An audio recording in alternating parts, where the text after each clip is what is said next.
All right, you loyal listeners. Welcome to another episode of Agents Influence Conversations with Jason Cass. Today I'm here with Mr. Kevin Ring from the WorkComp Insurance Professionals. I think I may be saying that correct, and all I just know is basically the house that houses the geniuses of work comp. Now, there's a lot of you work comp geniuses out there. Probably some of you started your education right here with Mr. Kevin Ring and also your other business partner.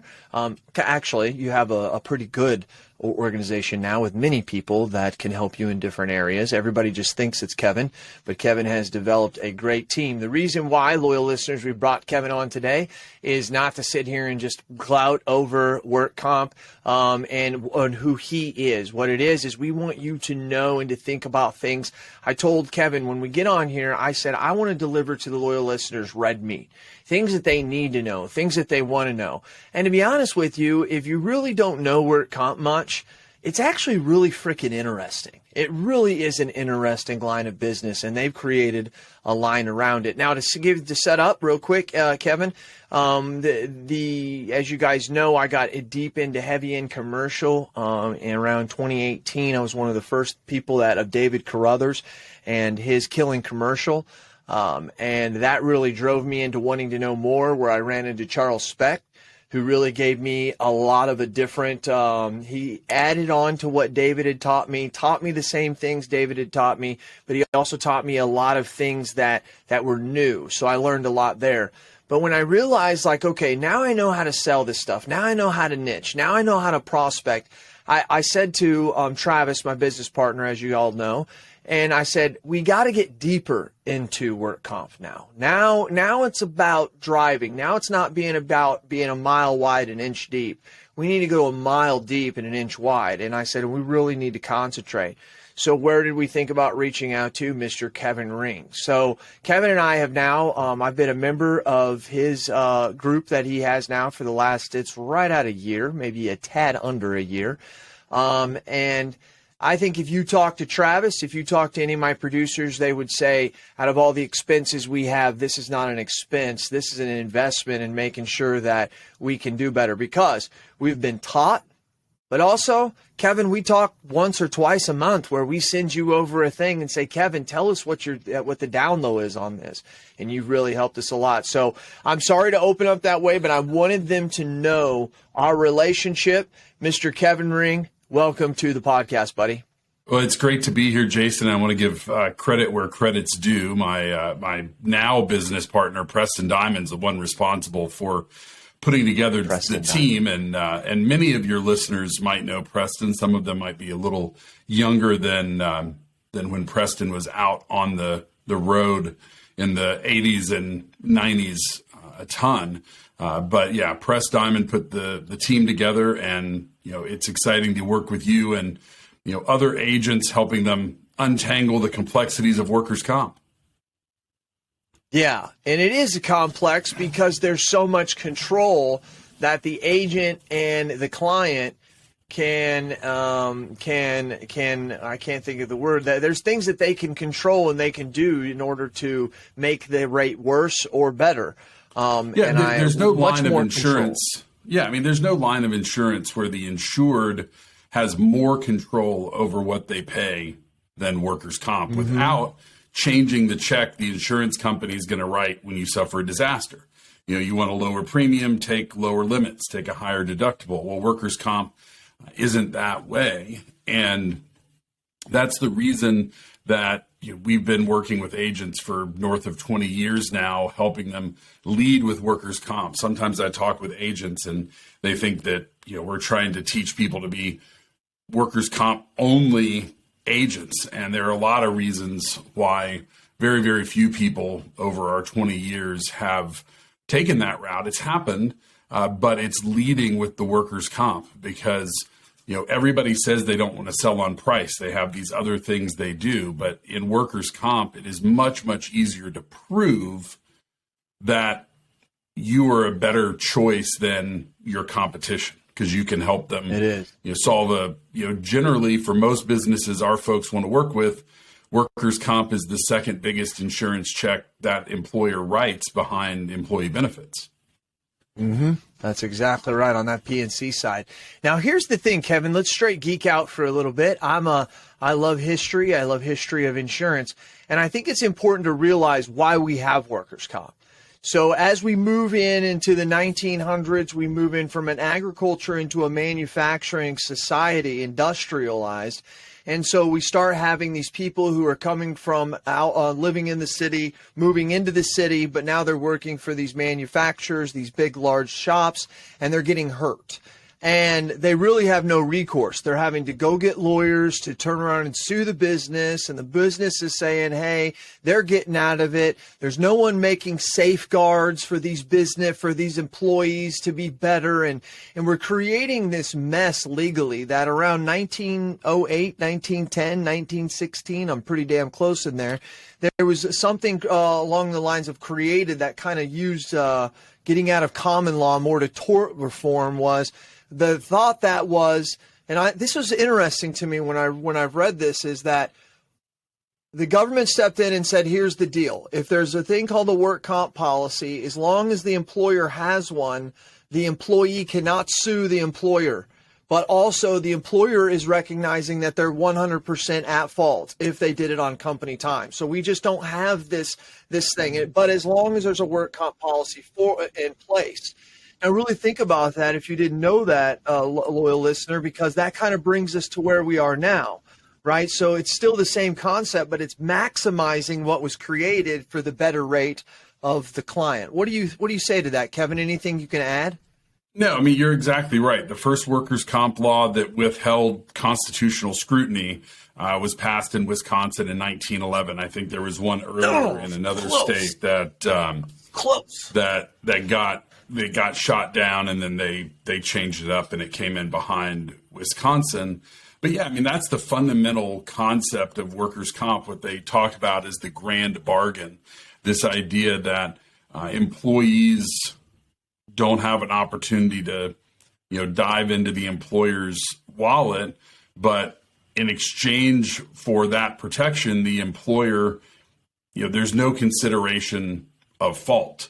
And there are certainly some, complexities inside of that from state to state and how they handle, some kind of fringy claims. But, fundamentally, I have a book on my desk, which is the North Carolina workers' comp law from sometime in the 1930s. And it's remarkable how similar it is. Now, of course, over time, it's been, refined and progress has happened. But, fundamentally at its core, workers' comp is what it set out to be over a century ago. It really truly is. And so where to elaborate on that is I try to explain to my insureds that workers' comp is not there for the employee. Workers' comp is there to protect you, because that's how the great bargain was. As long as you have it in place, you can't be sued. But in the meantime, the company said, but if you have to have that, we can actually give you discounts or change your rate based on how good of a person manager you are. Now that you all have to have workers' comp, we have to have some distinguishing factor of who's actually managing the company well and who's not based on the injuries that are occurring. Now that brings into where agents like you and Preston can now look and say, wait a minute, this is a separator. This is something we can use to separate ourselves. And that brings us where we are now, right? Right. And I don't know exactly when the concept of experience rating was added into workers' compensation.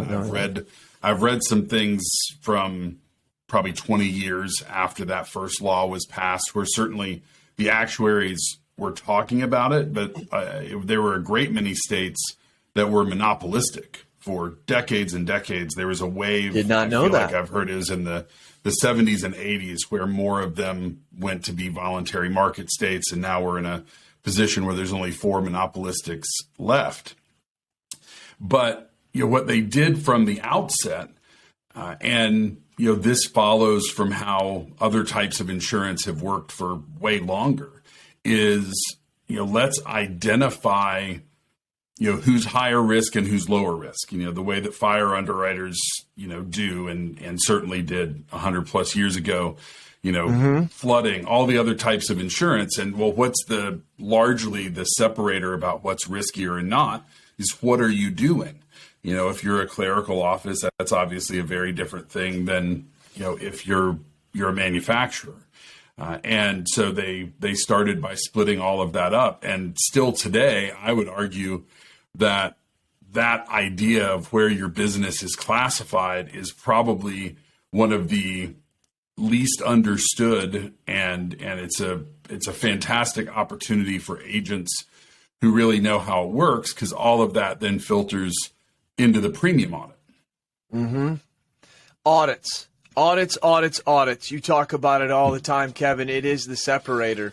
It really truly is, because the auditor doesn't know what the hell they're doing. Most of the time, the agent doesn't understand what the auditor did and didn't know what they did. Kevin, this is the God's honest truth. Loyal listeners, me and my producers are going through their course. It's a 12-step thing. I think we're on number 9. And one of the things that you talk about when it comes to these audits happens to be, oh, son of a gun. I was just thinking about something. I'm always losing my train of thought. I think I'm going to get some supplemental stuff for my brain. No, I was just, oh gosh, cannot remember. I apologize, loyal listeners. Got too much. Kevin's helped us out with too many different things that we've learned along through these classes, and I can't remember exactly which one. Oh, that's what it was. The overtime pay. Right. I'm telling you what, Kevin, it's been amazing. I think our numbers are high right now because we've just really been looking, but we've got at least of the last 8 or 9 we've looked at, 4 or 5 of them were adding it in. The auditor is adding in, and if we go back and you look at your emails, you'll even see when I started discovering this, because I sent you on an email, because I remember thinking when we learned in the class that anything over that 40% now we're going to start taking whatever it is, half or whatever. I can't remember what you told me. Yeah. So once they start getting paid overtime in every state except for Pennsylvania, the halftime portion of overtime is excluded from the audit. Which only would make sense that it is, if it's untrue what it was before. And what's amazing is loyal listeners, most of you guys have QuickBooks, or they do, your clients do, have them print out overtime hours. And then you can go down and look at the payroll for that, and then go and look at the auditor. We're finding out 4 or 5 times they just take that, whatever that amount is, and they stick it right in there.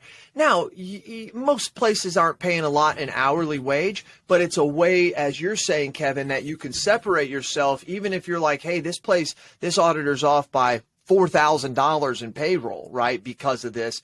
It's like, well, no one else pointed that out, right? That's the separator that we're finding, Kevin. Yeah, and we know from our experience in working with agents that more than 75% of audits are incorrect. Now, some of those things that are incorrect might be incredibly minor. Some of them might be really big. But the number one reason that audits wind up incorrect is that employers don't know how to keep the records the auditor needs. Or in the case of overtime, certainly no business that you work with, Jason, isn't keeping records of their overtime. They're too concerned about wage and hour compliance. They have it. But if you give the auditor paperwork and it doesn't include overtime, all it has is gross pay, they have no way to break it out. That's true. And so, yes, the auditors definitely make mistakes. But the first line of defense in preventing audit mistakes is to make sure that your client has all of the records exactly the way the auditor needs. And, with COVID, we saw virtually all premium audits for a period of time go electronic in some form. And even now that auditors are back out on the road, my general sense is that the threshold that insurance companies are going to have for who gets an in-person audit every year is probably going to be higher than it was pre-COVID, because they figured out they can make it happen. Right. Well, the challenge with those remote audits is if you have an auditor and he just drove 45 minutes to get to your office, and they ask a question and you're like, well, hang on, let me see if I can find that. They don't want to have to come back. So they're going to be a little bit more willing to hang out. If you're doing an audit on Zoom, and they either don't ask or, they ask and you're like, okay, well, I'll get that. And they're like, well, just email it to me. Well, what if that doesn't happen? What if it doesn't, work for them? It just opens up the opportunities for things to be incorrect. And there's more than a dozen other different items of money or substitutes for money you might give your employees that you don't have to pay workers' comp on. And that's before we even talk about, is your business classified correctly? Are the individual employees inside the business classified correctly within the proper classifications for your business? And, for most employers, what we've seen is employers only complain about their audit if they got a bill they weren't expecting. True that, man. I've spent the last year asking every group of agents that I talk to, how many of you have gotten a call from a client that wants to dispute their audit and that client had received a return premium? And I've had one person tell me it happened one time, and it just doesn't happen. Well, if and when a business has shrunk some and maybe they get a return premium, sometimes agents will feel like, oh, well, that's not an opportunity. Well, 75% of audits are wrong. It doesn't matter if it's additional premium or return premium. So don't think that that's not an opportunity. It just means they haven't had an opportunity to get upset about it yet. But what most agents do when they get that call from the angry insured is they call or they email the auditor. The auditor says, I did this for this reason. And the agent is like, it either just turns around and says to the client, well, they said it's right, there's nothing we can do, or they go back and they argue fairness. Well, it's not really fair that you did it that way. And we've seen a lot of this over the last 18 months where audits seem to be becoming more and more aggressive and digging around for things. But you really want to avoid having to argue that something's unfair. It's much more powerful to be able to argue that something is against the rules, but you have to know what the rules are first. Very true. Very, very true. Another piece of red meat is that if we keep, when a work comp is paid out and something is paid and you see it on the loss runs or whatever, you're going to see medical and you're going to see indemnities. Something that is still the great unknown, which blows my mind, but I have to admit I didn't know about it more than 6-7 years ago. And I've been doing this for 22 years, was the fact that if somebody keeps a claim medical only, in not all states, but most states, it can be discounted 70%. And so I want you to talk more about that, because if you don't know anything about workers' comp, you can get somebody's workers' comp loss runs and look and do this simple thing and be able to see the effects of what this can do for your client. Go ahead, Kevin. Explain some of that. Give us some of that meat, dog. Yeah, so this is the rule in, I want to say, 32, 33 states. All of those states are either governed by NCCI or an independent bureau like North Carolina or Indiana that partners with NCCI. So it doesn't apply in every state, but in those states, just like you said, if a claim is medical only, so if you're looking at a mod worksheet, you want to identify the med only claims, you're going to look for injury code 6. That means there was no money either paid or reserved for any sort of lost wage payment. Either they missed too much time and they were getting the 2/3 of their average weekly wage, or they got a disability percentage settlement at the end of the claim. What I would look for more aggressively on those mod worksheets are injury code 5 claims that are under $10,000. And injury code 5 stands for permanent partial disability. So this is someone that was so injured that they could not work for some period of time, and then they came back to work and they came back 100%. And we target those injury code 5 claims because the most common other injury code is going to be injury code 9. In some states, 9 is split out into 3 or 4, 3 and 4. But they mean the same thing, which is permanent partial disability. So this is, a lot of times it's when surgery is required. Like I had a friend that had rotator cuff surgery.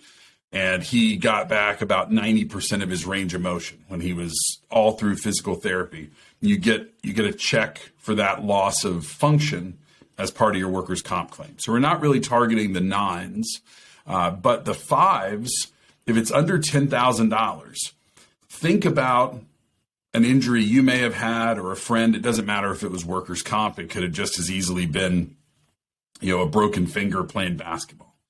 But think about how quickly those numbers, just for your doctor bills, how quickly they crept up towards $10,000. It doesn't take a severe injury to have $10,000 in medical bills. So when I look at something under $10,000 that had lost wage payments, I refuse to believe. I'm always willing to be convinced in certain specific circumstances, but by default, my belief is that person could have been back to work doing something. I agree. So then we get into the conversation about recovery at work, but that's what Jason brought up here with the ERA, especially this discount for claims being met only, is it's sometimes a hard conversation to have with an employer. They've had people talk to them about return to work forever. And it's very easy for an employer to say, well, if I do that, I'm just going to make the insurance company more money. I don't want someone back that can't do their full job. And, I get all of that. But when you have this huge incentive of discounting injuries in this way, then you can start to tie their actions back to effectively putting money back in their pocket. Mm-hmm. And there are lots of important reasons, even in states that don't have this discount, to bring people back to work as quickly as possible. But it is a powerful incentive for businesses that operate in those states. And what I'm taught by the work comp professionals is that we have to rename it from return to work to be recovery at work. And I love when I tell business owners that, Kevin, because you see a little light go on in their brain. I say somehow we've created in society that if someone gets hurt, that they go home. And that's what we have to change. And that's the core of the mentality, what we have to change here at the business. And maybe it's already that way here at the business, but I want us to look at it that way when we have an injury. And so all of the stuff that we have, our recovery at work workflow, like how they go through some of the stuff, we renamed it all. Return to work. It's all recovery at work. All the stuff that we used to use with that we use for Mod Advisor. To use our mods. So, by the way, if you want to look at mods and you're like, hey, I want to get more into mods, you need to talk to Kevin. You need to go out there to, what is it? The WorkComp Professionals. What is your website? The website is workcompprofessionals.com. That's it. WorkComp Professionals. That's just where every place I go, it's saved in my computer. And we're not getting off here, but I do want to start wrapping it up. And I love the fact of that if you want to get more into this, Mod Advisor is something that you can use that can help you with these. What we do is we get the mod sheet worksheets, we get the loss runs, we give them to our VE, our virtual employee. They load them into Mod Advisor, and then the agents go through it and really analyze some of that stuff, which most of that has been taught not through Mod Advisor, but Kevin, you've kind of helped us understand how to look at those and use those to our advantage. As you said, to be able to pull out every 0.1 or 0.5 or 0.6 and be able to tie it back to a loss and say, hey, if this would have been done differently, this could have been your mod. Look at the difference of this cost, right? So I just really, really love it, man, that you guys are teaching that shit. I appreciate it. And Mod Advisor is a great tool to analyze the mod. Obviously, there are other tools on the market that do the same thing. But I would caution your listeners, especially not Mod Advisor doesn't really suffer from this problem, but some other solutions do. They'll run you a 50-page report that's full of all sorts of fancy graphs and things. But what are you going to do about it? And I had someone tell me once that they'd chosen not to work with us because this was before Mod Advisor was probably a twinkle in Todd's eye. But, he said, well, we have this other tool and we think we're just going to do that. I said, well, that's kind of like me telling you that, I bought a set of surgical tools on Amazon, so I don't need to go to medical school.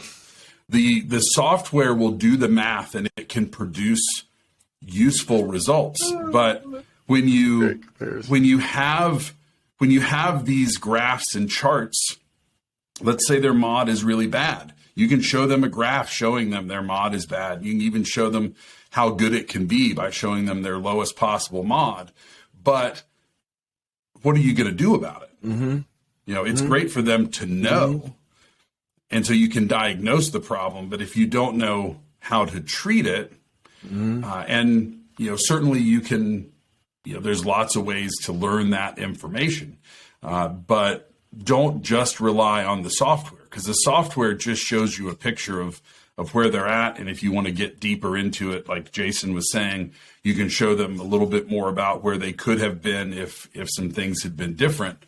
But before you take that out and tell them all these things, you need to have a plan to improve it. It's called the process. How you can help them do that. Right. That's what you guys call it, and that's what we've learned. You know what we tell Kevin? We tell people that we tell them that this stuff not as just sayings, but we want them to start changing the way that they're thinking about these problems. And we tell them that no matter what you do, you can be super safe.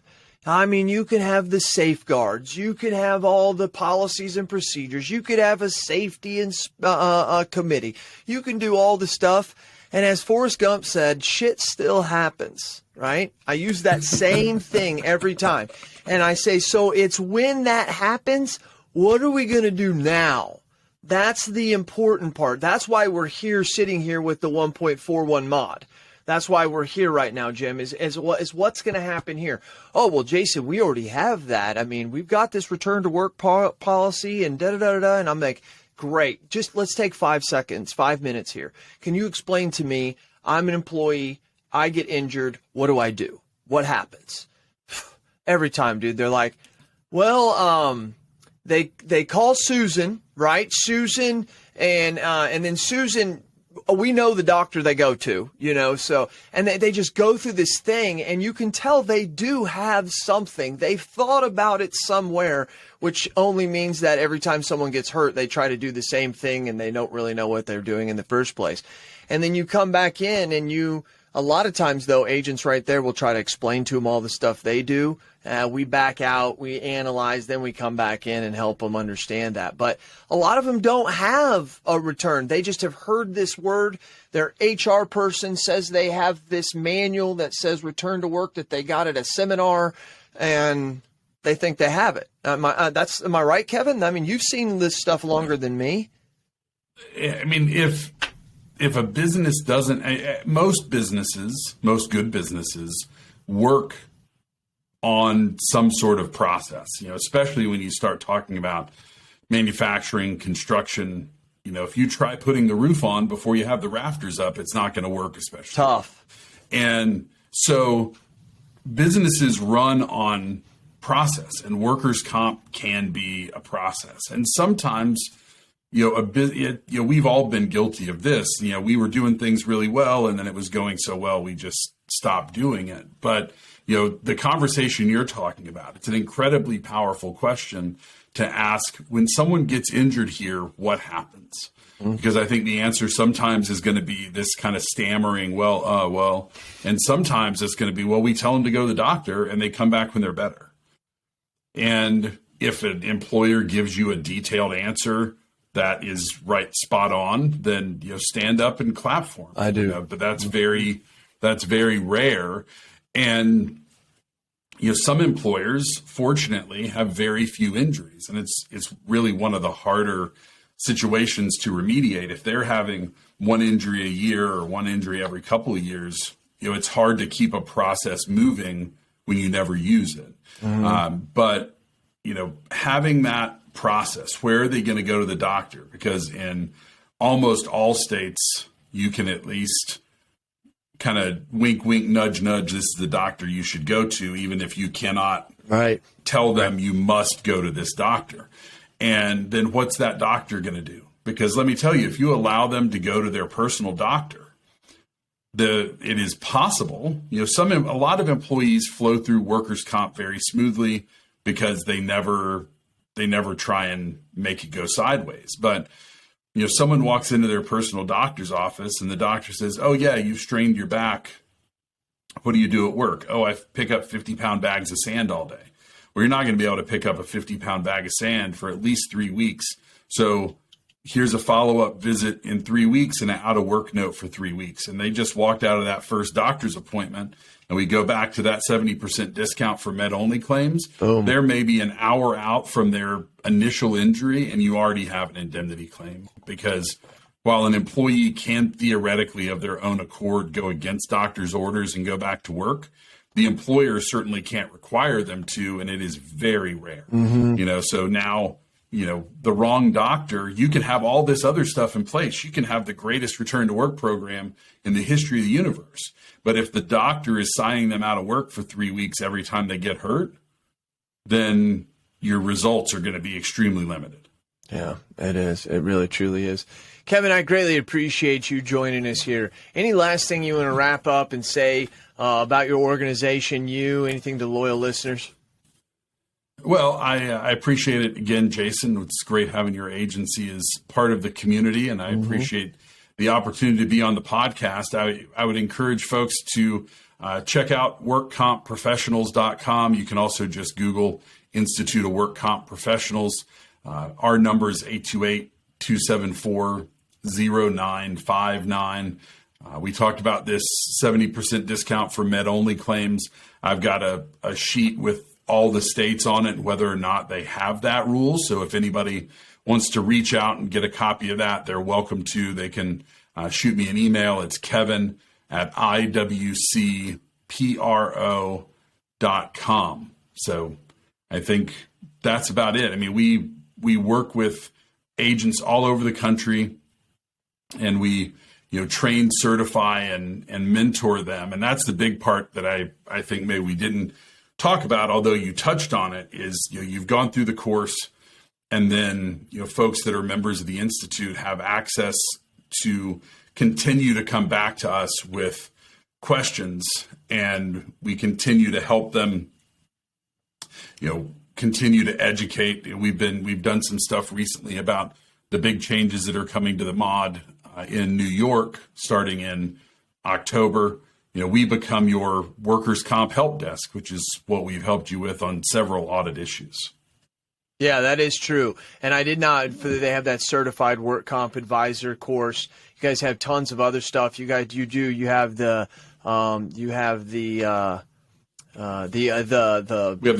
live courses or the live classes. Right. The certified work comp advisor is taught live in person, as well as live via Zoom. And there's the on-demand version of the course that Jason mentioned. And that course is designed for producers. Then we have the certified work comp specialist program, which is our program for account managers, account executives, whatever you call the back office folks that really make things happen in an agency, to get them up to speed on the process. That's available on demand. And then we have the master work comp advisor for folks that really want to get deeper into technical comp. We teach that class both live in person and via Zoom, but only live, just whether or not you want to travel or do it on that shit's straight Zoom. Geeky shit. Like, I mean, you gotta, you gotta be live in person talking. That's I haven't been, listeners, but I can only imagine. It's case studies. It's working directly from the manual, where the CWCA, it doesn't matter what state you're in, the process is the process. And the masters, we teach the masters separately for NCCI, for California, for Pennsylvania, because we're really digging into the nooks and crannies. And when you get that deep into it, it's really important to kind of slice it up by jurisdiction. Loyal listeners, appreciate you, Kevin. Loyal listeners, that was just a leg. That was just a leg of the cow. There's a lot more red meat to be had. You just got to pick up the phone, call Kevin. Kevin, you hit us in an email. I sent it over to my producers this morning or yesterday morning, and you gave us a list of things that we should be doing. I can't remember when we're seeing every client and the things we should be asking them, and my producers were going ape shit about it when I was leaving yesterday, so I know it was good stuff. Greatly appreciate you. Greatly appreciate being part of the community. Loyal listeners, I do what I do because I do it for you.